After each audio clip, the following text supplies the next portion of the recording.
আসসালামু আলাইকুম। জামাই বাসায় না থাকে হঠাৎ করে মেহমান আসে, মেহমানকে আপ্যায়ন করতে যেয়ে যে আমাকে এরকম পরিস্থিতির মুখোমুখি হতে হবে আমি কিন্তু কখনো কল্পনাও করিনি। তো সেদিন আমার সাথে কি কি হয়ে সব কিছু তোমাদের সাথে শেয়ার করতে চলে আসলাম। তো যাই হোক, আবির বাবা হচ্ছে 2 দিন ধরে ঢাকার বাইরে আর কি সে বাসায় নিয়ে আর কি কোনো একটা কাজে ঢাকার বাইরে গিয়েছে। তো আমি আর আবির টুকটাক সংসার করতেছিলাম। তো তার মধ্যে হচ্ছে ফোন চলে আসো যে আমাদের বাসায় গেস্ট আসবে। তো কি আর করা, যেহেতু আবির বাবা বাসায় নেই তাই সকাল সকাল ঘুম থেকে উঠে আবিরকে নিয়ে আমার বাসায় একটু দিয়ে একটা সুন্দর একটা বাজার আছে, সেই বাজারেই হচ্ছে চলে আসলাম টুকটাক কেনাকাটা করার জন্য। আর এই বাজারে কিন্তু অনেক কিছু পাওয়া যায়। তো বাজার থেকে বের হয়ে দেখলাম যে একটা সবজি এলাম, আমার ফ্রেশ ফ্রেশ কিছু সবজি বিক্রি করতে, সেখান থেকে টুকটাক সবজি কিনে হাতে করে বাসায় চলে যাচ্ছে। যেহেতু আমার সংসারে অনেক কাজ আছে, মেহমান চলে আসবে আর বাসায় কিন্তু আবির বাবা নাই, তাই আমার আর কি একা সংসার করতে খুবই আর কি ঝামেলা হয়ে যায়।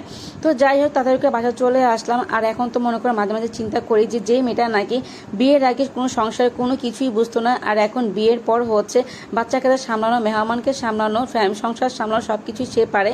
তো আমি হচ্ছে আমার ধারে বুঝি যে একটা মেয়ে বিয়ের পর কতটা পরিবর্তন হয়। তো যাই হোক, মানুষ মাত্রই হচ্ছে পরিবর্তনশীল, এটা পরিবর্তন হবে, কিন্তু কাজ তো আর কমে না। তো সেদিন বাসা তাড়াতাড়ি করে চলে আবিকে খাওয়া দাওয়া শেষ করে আমি আবার আবিকে নিয়ে বাইরে চলে গিয়েছিলাম। আবির বাবা বাসায় না থাকলে যে আমারটা কত যে কষ্ট হয় যে আমি আর কি বলে বোঝাতে পারবো না। পুরুষ মানুষ ছাড়া কিন্তু সব কাজ সম্ভব হয় না, কিছু কিছু কাজ কিন্তু পুরুষ মানুষকেই মানায়।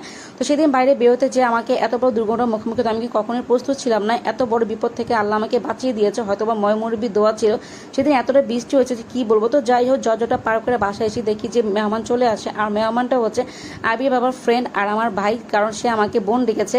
তো ভাই যেহেতু আসছে, বন্ধু পরে ভাই হচ্ছে আগে। তো ভাইয়ের জন্যই হচ্ছে অনেক কিছু আছে, ইফতারের আইটেম করেছিলাম, কিন্তু এতটা ব্যস্ত যে আমি তোমাদের সাথে শেয়ার করে সেটা শেয়ার করতে পারিনি। তো ভাইয়াকে জিজ্ঞেস করলাম যে তুমি কি খাবা। তো ভাইয়া বললো সে কিছুই খাবে না, যেহেতু সে অনেকদিন পর আসছে, প্রায় 1-2 বছর পর আমার বাসায় আসছে। সে হচ্ছে ইটালি যাবে, তো ইটালি যাওয়ার জন্য অ্যাম্বাসি দাঁড়াতে হবে, সেই অ্যাম্বাসি দাঁড়ানোর জন্যই হচ্ছে আমার বাসায় আসা।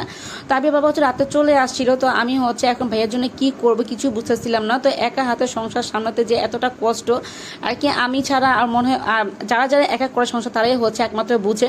তো ভাইয়ের জন্য হচ্ছে সাদা পোলাও, ডিমের কোরমা, তারপর হচ্ছে ফিশ ফ্রাই, চিকেন ফ্রাই আর হাতে মাখা চিকেন করে ডাল ভাত রান্না করেছিলাম।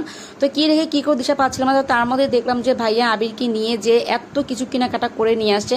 আর কি এটা মামা তাতে পালন করতে হয় কীভাবে আমার ভাইয়ের থেকে শিখতে হবে। তো আমি ঘরটা সুন্দর করে গুছিয়ে নিচ্ছিলাম, যেহেতু ভাইয়া একটু বাইরে গিয়েছে, এই ফাঁকে হচ্ছে আমার ঘরটা পরিষ্কার করতে হবে। আর কি রেখে কী করবো সেদিন পুরো দিশাহারা হয়ে গিয়েছিলাম। তো এর মাঝে ভাইয়া চলে আসে। ভাইয়া তো আবির বাবার কম্পিউটারে অনেক কাজ টাজ করতেছে। তো এই তো আমি হচ্ছে আবিরকে খাওয়ানিছি আগে, কারণ আবির হচ্ছে আগে, বাকি সব হচ্ছে পরে। তো ভাইয়ার জন্য আমার অল্প কিছু প্রচেষ্টা, কিন্তু ভাইয়া কিছুই খেলো না। তো তোমার সবাই দোয়া করলাম ভাইয়ের জন্য কাজটা হয়ে যাওয়ার জন্য, এটাই যেতে পারে। তো আবির বাবা সেদিন অনেকই খুশি হয়েছে, তার বন্ধুকে আমি এত সুন্দর করে আপ্যায়ন করেছে, আমার ভালো লাগছে সব কিছুর জন্য আলহামদুলিল্লাহ।